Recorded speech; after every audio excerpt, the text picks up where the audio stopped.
Right, as you guys know, when it comes to our sovereignty and the safety of our nation, most MPs in Parliament these days are at best complacent, at worst complicit, especially when it comes to the globalist entities like the World Health Organization with their power grabbing mentality, trying to centralize everything because they know better.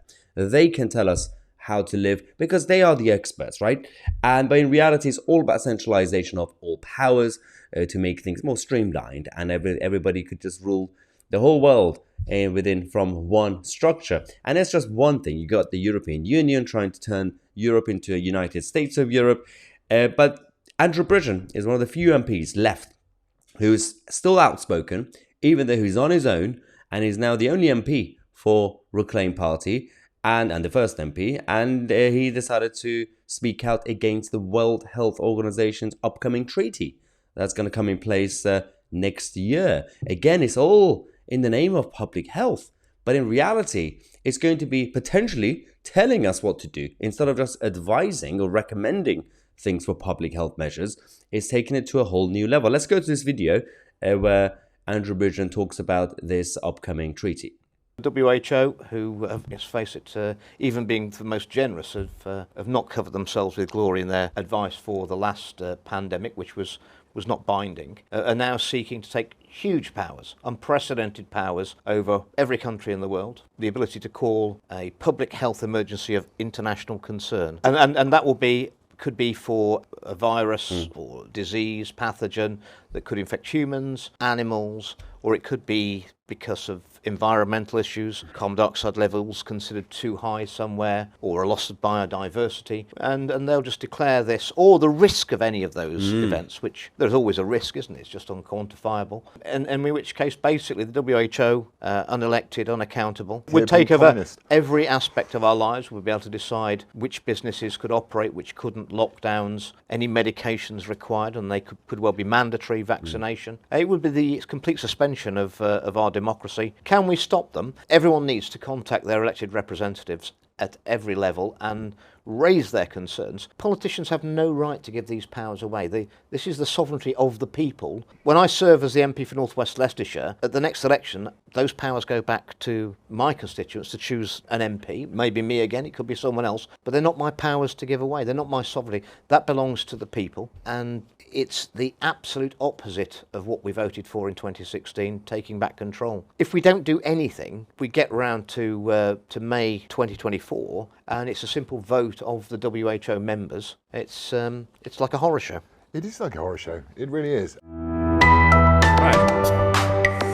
So, what we are having here is essentially the sad truth about what's going on with the MPs in Parliament is you don't have to agree with everything Andrew Bridgen says. You could even disagree and say, well, he's absolutely wrong. But the sad truth is, when Andrew Bridgen stands up in the House of Commons to talk about certain issues, MPs walk out.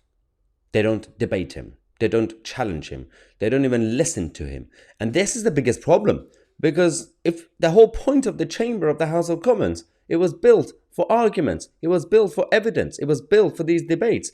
You can't run away from debates. You can't self-cancel the argument from your own House of Commons. It just makes no sense. And then that's exactly why you're having a situation where people are becoming more freedom fighters and they're trying to become more rogue, because we don't have access anymore to the House of Commons. If you, for example, are concerned about these issues, you only have a handful of people, probably three or four MPs. One of them is Andrew Bridgen, right? But we don't really have representatives properly as a proportion to speak on behalf of us, right? So what happens is people get frustrated and then they go out there and they cause trouble. So the best thing, if you want to protect our democracy and our sovereignty, is to make sure elected representatives are not cancelled based on legitimate arguments, even if you disagree with them. Now, we already have the rule of law and we already have procedures in Parliament. If an MP stands up and, for example, says, I now pledge my allegiance to President Xi, well, that's out of order. Then it goes against the system. We already know where the line is. So if they commit treason, that's the line. But if they're just simply saying, I don't agree with this policy, or I don't agree with the advice on public health on this measure or whatever, they haven't committed treason. they are still a democratically elected representative. This is the biggest issue that we have.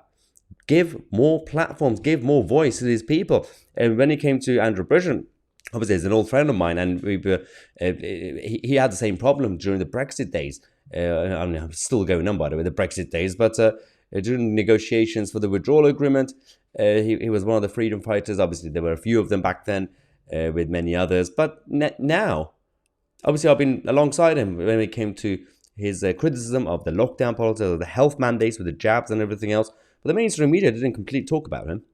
And every single time we tried to even have a debate with anybody out there in Westminster Village, they completely shut us down. How many of my videos were censored? How many times did we have to go out on Twitter, for example, or on Facebook? At least we have this platform. At least we can actually have a free discussion on YouTube for now. So, and actually, it's going pretty well. So it's been supported massively by you guys and the platform itself. So we will continue to expose our arguments, at least. Let's just say our arguments. That's all I want. I don't agree with everything Bridgen says on every issue, but that's not the point. The whole point is to have the arguments, have the actual debates. Anyway, I'm going to stop ranting. Thank you so much for watching. Make sure to share this video.